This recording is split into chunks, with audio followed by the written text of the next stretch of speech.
Hello everybody, Joe here. Welcome to the channel. So today's video, we've got 51 pumps, 52 pumps, 50 squats, and 50 lunges. So we're going to get going right away with the 51 pumps. So if you've never done one pumps before, it is basically a proper burpee without the hop. And instead of coming up with the worm like a lot of people do, we're just doing a strict push-up on each rep. So have your elbows come out a little bit, maybe at a 45-degree angle. Don't have them come straight out parallel with the front of the mat. You want to avoid that, it's bad for the shoulders. So again, 50 of these, so that's obviously 50 push-ups total. And the 2 pumps is going to be another 100 push-ups total. So this is a good full body workout. That doesn't take too long. Obviously you don't need any room in your house when doing this. This mat, this yoga mat that I'm doing it on, is all the area that you need. So if you're in a hotel, you're traveling, you ain't got much room anywhere, all you really need is a place where you can lay down. And if you've got that area where if you can lay down on the area, you can work out on the area. So no excuses. So again, when we're coming up from these, strict push-up, down to 90. So your elbow should come down to 90, your chest pretty much hit the floor. My nose is pretty much just about touching the mat on every rep. And then coming back up. Sometimes I will use a set of parallettes. Using the parallettes just allows you go down a little bit further into the chest, activates a few more muscle fibers, without going way too far and possibly tearing your shoulder, your pec muscles themselves.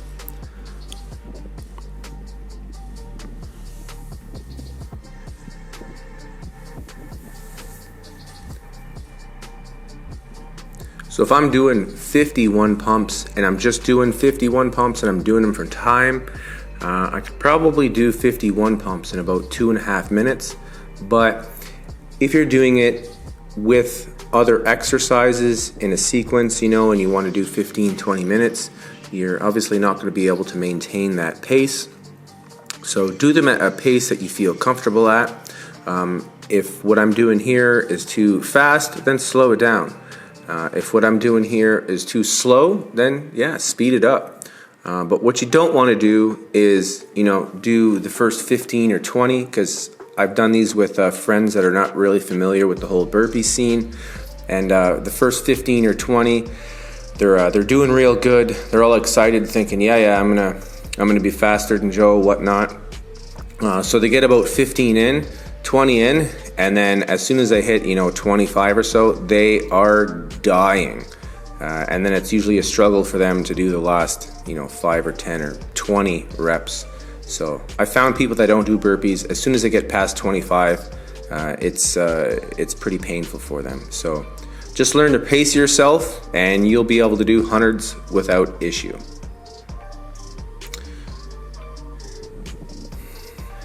So we're getting there, pretty close. We're going to be starting the 2 pumps next.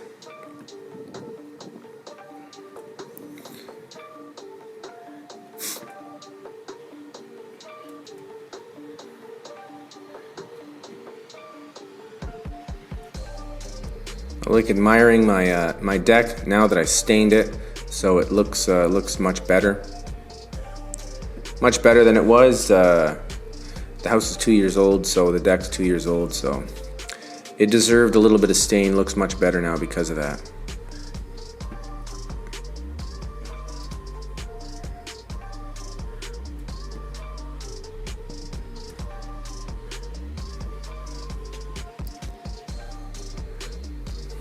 Alright, so on to the 2 pumps.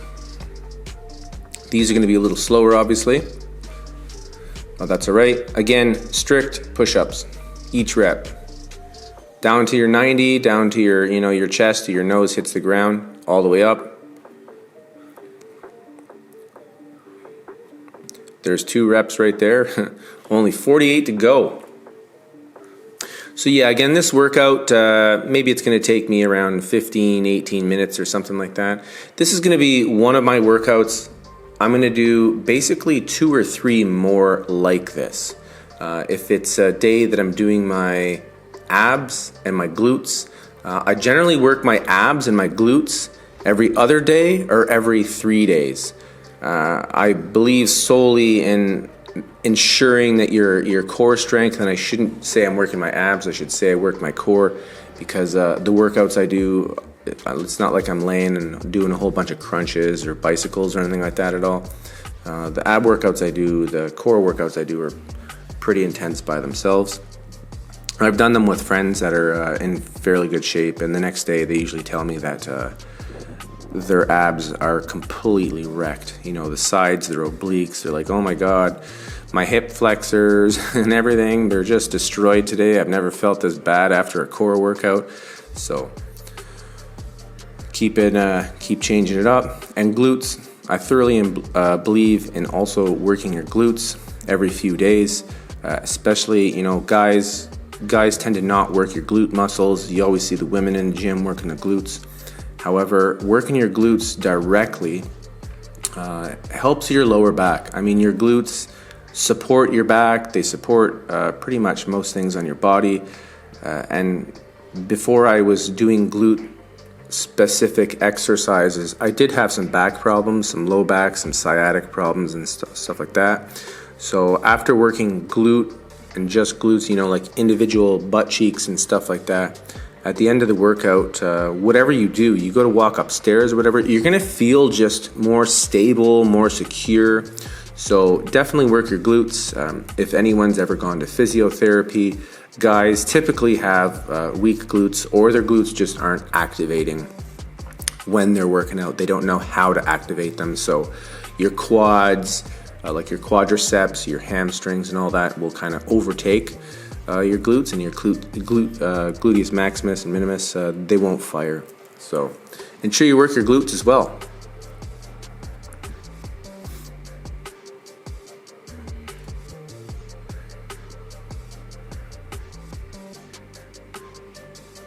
So again, we don't want to see the worm coming up.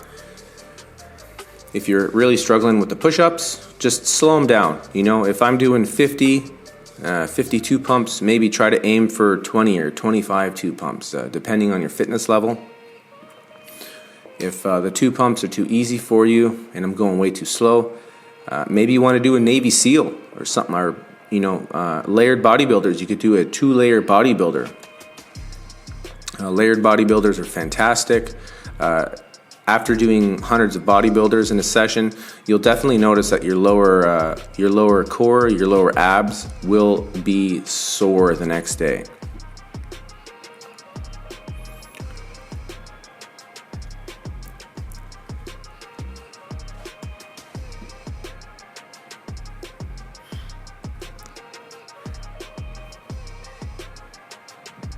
So again, you're seeing I'm going down that full 90, coming up fully, going back down, back to the 90, coming up fully.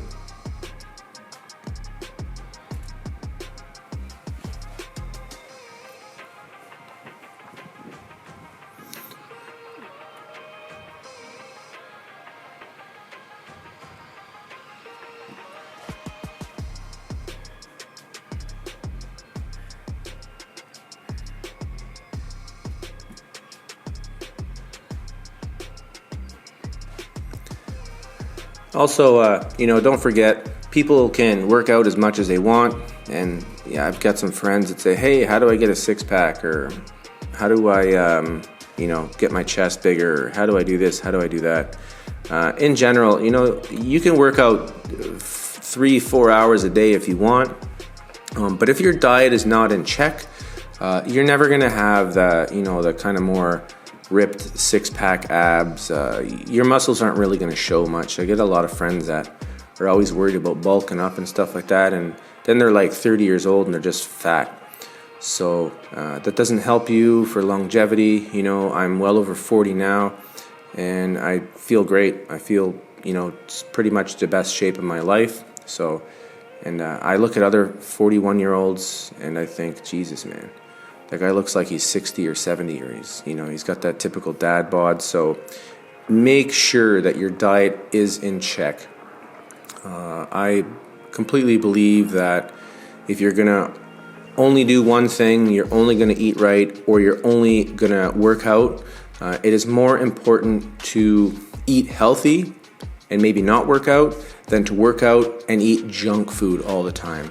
If you're fueling your body with junk, it's going to perform like junk, right?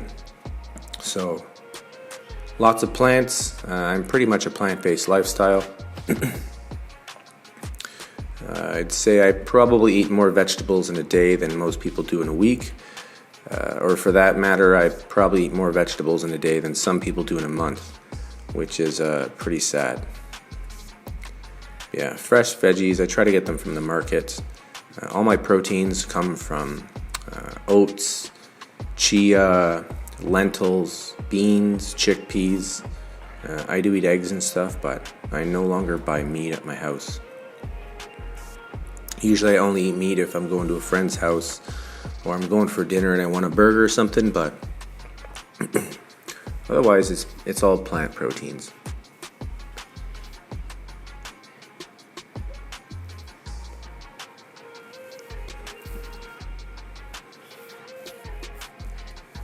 Pushing through the pain.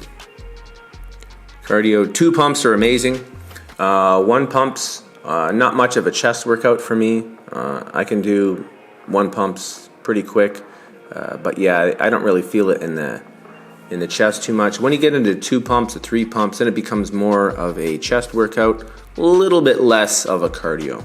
Obviously, 2 pumps are one of the most ideal ones, I think, for cardio and chest building. As soon as I get 3 pumps or Navy SEALs and above, then it becomes a lot more of a chest workout than a cardio workout. So we are obviously on to the squats now.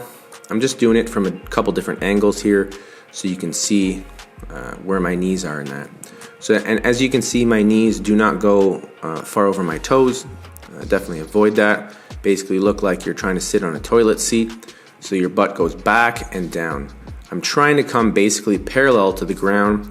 From the knees to my glutes, that is coming parallel to the ground on each rep.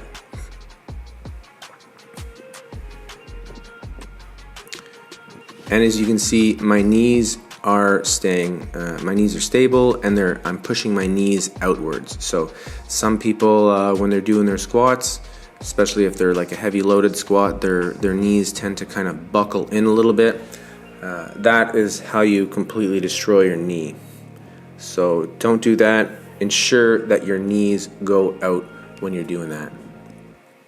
And again, here's another angle. Knees should be anywhere between the midfoot and the front of the toe, above the toe. So anywhere above the midfoot to above the toe is where you want the knees to be. And on to the lunges.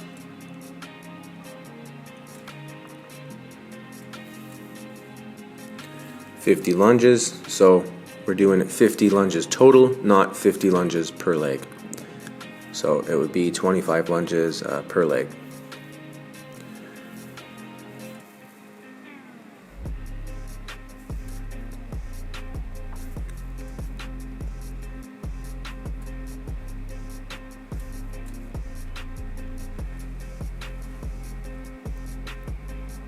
And again, just another different angle.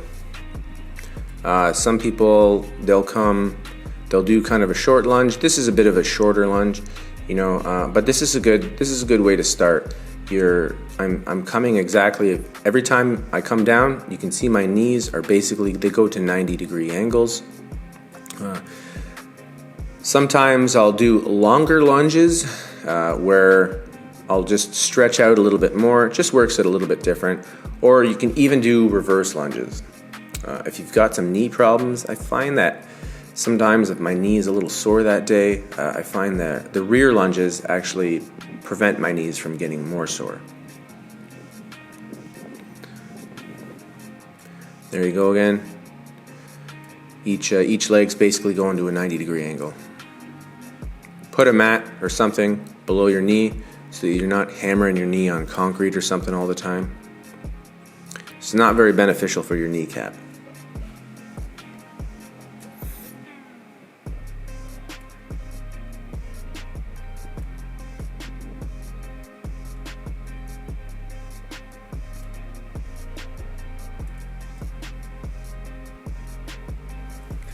We're getting there, getting close.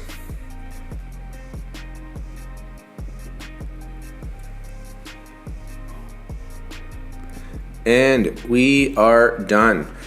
So don't forget, when you're finished these exercises, don't just stop, take a shower, and that's it. Make sure you're doing some significant stretching afterwards. I'm a huge promoter of stretching. I stretch my whole body. Do some shoulder rotations, stretch the quads. I do lots of forward folds, which is good for the hamstrings, a little bit of the glutes and the low back, as well as the whole top of the spine. This is a forward fold right here. Deep squats, you could do some twists like that, really get into the hips themselves. But forward folds, very super basic and one of the most effective stretches that you can do. Forward fold, down dog, up dog. And this is what I mean by the shoulders. Just do some kind of shoulder twists and stuff like that. Afterwards, you won't be as sore tomorrow. And this one here is great for the wrists, shoulders, chests. It's a little more difficult, but keep working at it and you'll eventually get there. So I hope you like this. Until next time, see you later.